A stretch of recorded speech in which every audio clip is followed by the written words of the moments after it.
Morning students,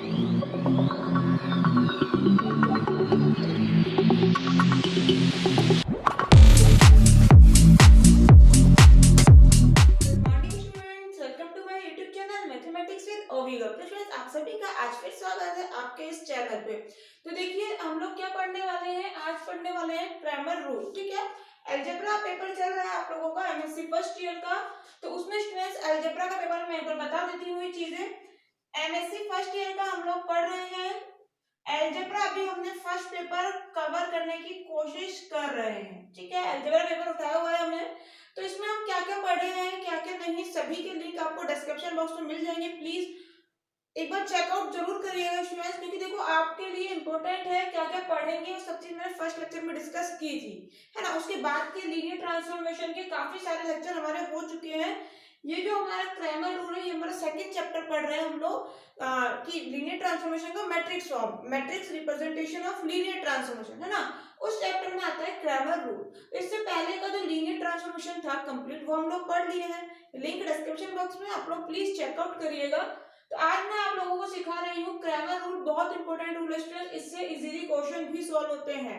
हम question तो solve नहीं कर रहे हैं, एमएससी में आप लोगों के नहीं आएंगे बिल्कुल भी, नेट के एग्जाम में हाँ तब के लिए है ये इंपॉर्टेंट। लेकिन अभी हम लोग सिर्फ इसका एमएससी के लिए पढ़ रहे हैं। प्रूफ देखेंगे क्या होता है, क्या स्टेटमेंट और क्या प्रूफ है। ठीक है, तो देख लीजिए स्टूडेंट्स एक बार। क्रैमर रूल हमें क्या बताता है, ए कोई भी मैट्रिक्स है n क्रॉस n की, let A be an n cross n matrix over a field f। किसी फील्ड f के ऊपर डिफाइन है a मैट्रिक्स है। ठीक है, ये समझते हो, फील्ड f के ऊपर डिफाइन है, इसका मतलब a कोई भी मैट्रिक्स है तो इसके अंदर कोई ना कोई नंबर भी तो आएंगे, 0 1 2 3 जो भी आ रहे हैं। ठीक है, वो कहां से आएंगे, फील्ड से। ये कहां बिलोंग करेगा, फील्ड f में। ठीक है, 0 belongs to field f। Clear है इस चीज का मतलब। If a1 a2 an are columns of a, यदि a मैट्रिक्स है उसके कॉलम मैंने ले लिए a1 a2 an, मतलब जैसे देखो ये मैट्रिक्स है। ठीक है, इसका फर्स्ट कॉलम मैंने कह दिया a1, सेकंड कॉलम कह दिया a2। इस तरह से n क्रॉस n की मैट्रिक्स है ना, ये तो 2 क्रॉस 2 की ली तो a2 तक आ गए। n क्रॉस n की लोगे तो ऐसे ही an बन जाएंगे। ठीक है, इसके बाद देखो एक चीज स्टेटमेंट पढ़ने से पहले बता दूं, वो मैंने आपको प्रीवियस लेक्चर में बताई थी, अगर भूल गए हो तो सुन लो स्टूडेंट्स। डिटरमिनेंट ऑफ ए को आप लोग क्या लिख सकते हो, determinant of a1 a2 an। ठीक है, यदि a n क्रॉस n की मैट्रिक्स है। ठीक है जी, ध्यान रखिएगा कॉलम यहाँ पे लिखे हैं या मैट्रिक्स लिखा है, डिटरमिनेंट दोनों का इक्वल। चलिए अब पढ़ लेते हैं। And b is equal to दिया है आप लोगों को कोई भी अल्फा 1 a1, यानी ये जो कॉलम है ना इनको एक एक स्केलर से मल्टीप्लाई करा है।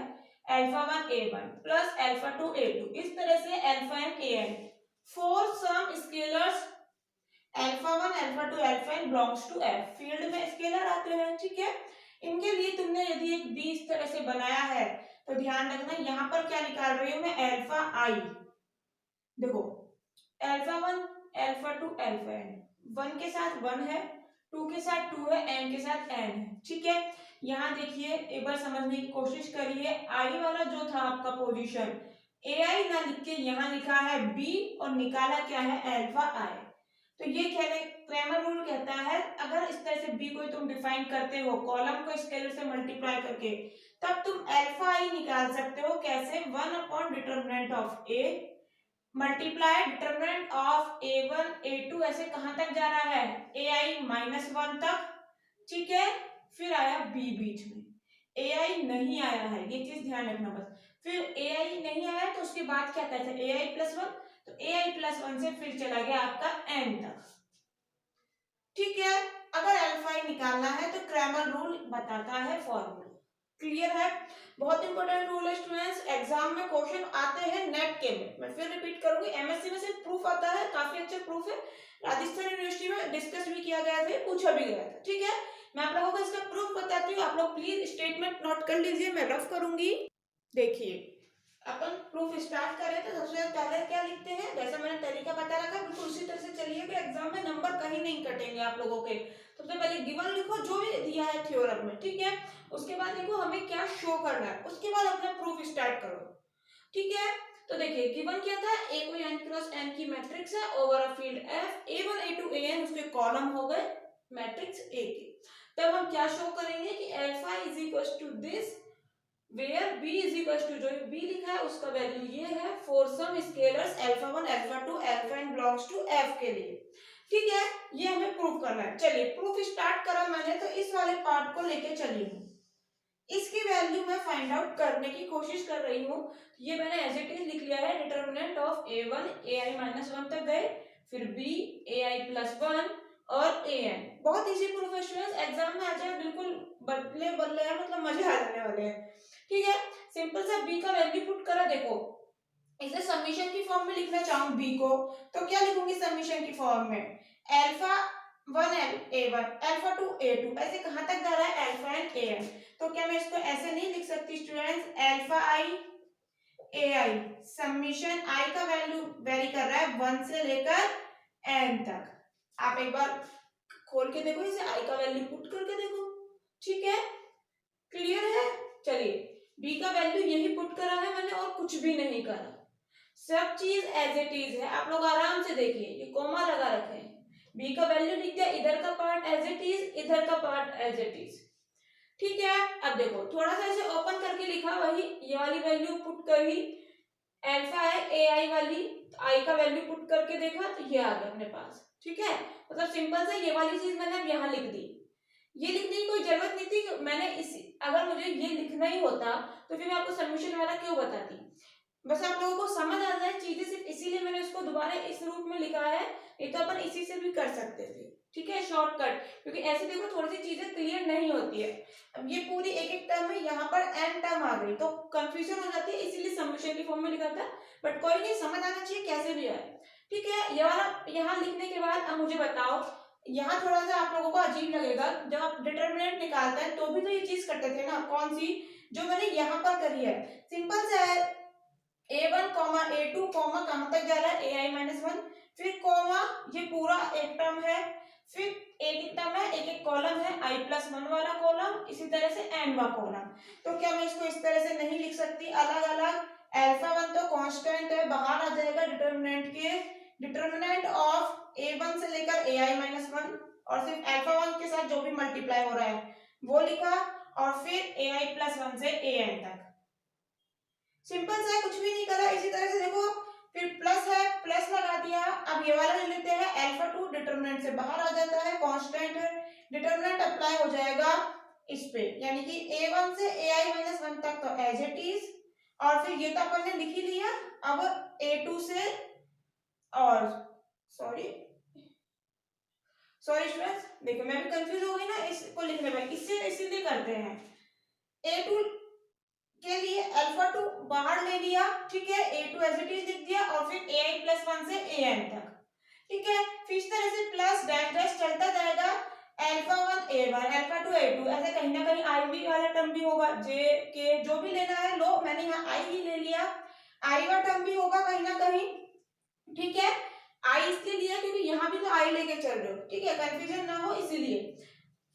ai वाला टर्म बीच में कहीं ना कहीं होगा तो बस वही लिया, अल्फा i कॉमन आ जाएगा उससे, जिस तरह से अल्फा 2 अल्फा 1 लिया है, डिटरमिनेंट ऑफ a1 से ai माइनस 1 तक एज इट इज लिखा है, देख लो इनका तो हो ही गया, कहां तक ai तक कर रहे हैं अपन, अब ai आ गया एज इट इज, और फिर ये वाली टर्म ai प्लस 1 से an तक। ठीक है, इस तरह से कहां तक जाना है भैया, अल्फा एन an तक, तो प्लस डैश डैश प्लस कहां तक, अब अल्फा एन बाहर आ गया, डिटरमिनेंट ऑफ a1 से ai माइनस 1 तक एज इट इज है, an आप लोगों का लिखा, और ai प्लस 1 से an तक एज इट इज। ठीक है, क्लियर है ये चीजें। इसके बाद देखो मैंने क्या करा है, आप लोगों को डिटरमिनेंट जब निकालते हो क्या ये प्रॉपर्टी यूज नहीं करते थे कि अगर दो कॉलम डिटरमिनेंट निकाल रहे हो, यदि स्टूडेंट्स आप लोग डिटरमिनेंट निकाल रहे हो, दो कॉलम सेम आ गए, ठीक है, दो कॉलम मान लो 1 1 2 1 1 2, ठीक है, दो कॉलम सेम ले लिए, यहाँ कुछ भी ले लो, सॉरी स्टूडेंट्स एक्चुअली इंक खत्म हो गई है, 3 4 5, ठीक है, दो कॉलम सेम ले लिए मैंने 1 1 2, और थर्ड कॉलम लिया है 3 4 5, इसका डिटर्मिनेंट निकालो 0 आएगा। क्यों? क्योंकि दो कॉलम सेम है, 12th में प्रॉपर्टी भी पढ़ी होगी। तो यहाँ पर एक बार चेकआउट करना, कहाँ से, हाँ ये इक्वल चल रहा है ना, इसमें चेकआउट करेंगे, ध्यान से देखिएगा। डिटर्मिनेंट ऑफ दिस, इसमें दो कॉलम सेम नहीं आ रहे हैं क्या, A1 और ये A1, दो कॉलम सेम आते हैं तो डिटर्मिनेंट क्या आता है 0। तो इस टर्म का डिटर्मिनेंट 0 आ गया, ये टर्म वैनिश हो गई। क्लियर है? आप डिटर्मिनेंट निकाल के देख लो, नहीं भाई इसका निकालो, आराम से निकालो स्टूडेंट, 0 आएगा डिटर्मिनेंट। ठीक है, नेक्स्ट वाले को मैंने देखना चाहा, जैसे A1 है, कहां तक जा रहे हो, AI माइनस 1 तक, तो A1 के बाद A2 ही तो है, फिर A3, इस तरह से जाना है। देखो अब ये A2 और ये A2, दो कॉलम सेम हो गए, डिटर्मिनेंट 0। इसे देखो AN AN, दो कॉलम सेम हो गए, डिटर्मिनेंट 0। क्या इसको भी देख पा रहे हो? इसमें मुझे बता दो AI कहाँ आ रहा है, एक जगह आ रहा है, इससे पहले कहीं AI आएगा नहीं, AI माइनस 1 से पहले की है ये चीजें, ये AI प्लस 1 से बाद की है, तो AI एक ही तो है, तो सिर्फ और सिर्फ ये वाला टर्म बचेगा और कुछ भी नहीं। ठीक है, और मैंने यहाँ पर आप लोगों को अभी स्टार्टिंग में क्या बताया था, डिटर्मिनेंट ऑफ A, स्टार्टिंग में मैंने बताया था डिटर्मिनेंट ऑफ A किसके इक्वल होता है, डिटर्मिनेंट ऑफ जितने भी कॉलम है, n कॉलम लिए थे तुमने, A1 A2 कहां तक, AN तक। और तुम देखना एक बार डिटर्मिनेंट ऑफ A1 A2, बीच में A2 भी है ना, लिखा नहीं तो क्या आप लोग तो देख पा रहे हो ना, समझते हो स्टूडेंट्स, मैथ के स्टूडेंट आप लोग, A1 A2 A3 सब दिख रहे हैं मुझे यहाँ पर, है ना, कहां तक, फिर AI माइनस 1, AI प्लस 1 और AN तक, कहां तक, AN तक। तो ये कंप्लीट नहीं हो गया क्या, A1 से लेकर AN तक, इनसे कंफ्यूज नहीं होना, बीच में तो काफी सारे एलिमेंट है, A1 से AN तक ही नहीं आ गई क्या, इसे तो डिटर्मिनेंट ऑफ A कहते हैं। तो अल्फा आई के मल्टीप्लाई में क्या आ जाएगा, डिटर्मिनेंट ऑफ A। क्लियर है इसका वैल्यू कैसे हुआ? ठीक है, तो स्टूडेंट्स मैं शायद यहीं पर करना चाहूंगी, आप लोग एक बार नोट कर लीजिए, साइड हो जाते हैं। चलिए, उम्मीद है आप लोगों ने स्क्रीनशॉट ले लिया होगा, बिल्कुल मैं पूरा रफ कर रही हूं और सिर्फ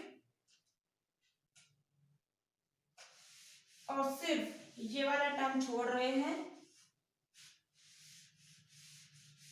अब आप देख सकते हैं कि किसके इक्वल आ गया, डिटर्मिनेंट ऑफ A, और ये किसके इक्वल चल रहा है, किसकी वैल्यू निकाल रहे थे आप, ये वाली, ध्यान से देखना, ये वाली वैल्यू किसके इक्वल आ गई, चलो यहीं लिख देते हैं, ये वैल्यू आ गई alpha I determinant of A के, अल्फा आई अभी अभी आया था अपने पास, डिटर्मिनेंट ऑफ A।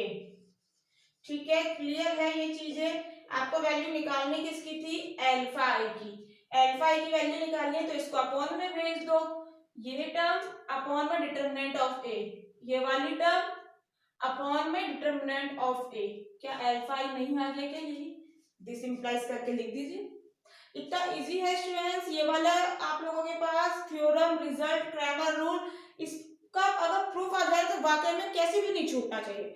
आप लोग एक बार आराम से देखो इसको, राजस्थान यूनिवर्सिटी में तो पूछे भी गए थे शायद 2018 और 2014 में, मैं आप लोगों को चेक करके बता देती हूँ, हाँ 2018 और 14 में पूछा गया स्टूडेंट्स राजस्थान यूनिवर्सिटी में, तो आप लोग आराम से करिए इसको स्टूडेंट्स, बहुत इजी प्रूफ है, समझ आया तो एक लाइक जरूर कर दीजिएगा, हम लोग मिलते हैं नेक्स्ट लेक्चर में, ठीक है, चलिए प्रैक्टिस के जरूर करनी है आप लोगों को।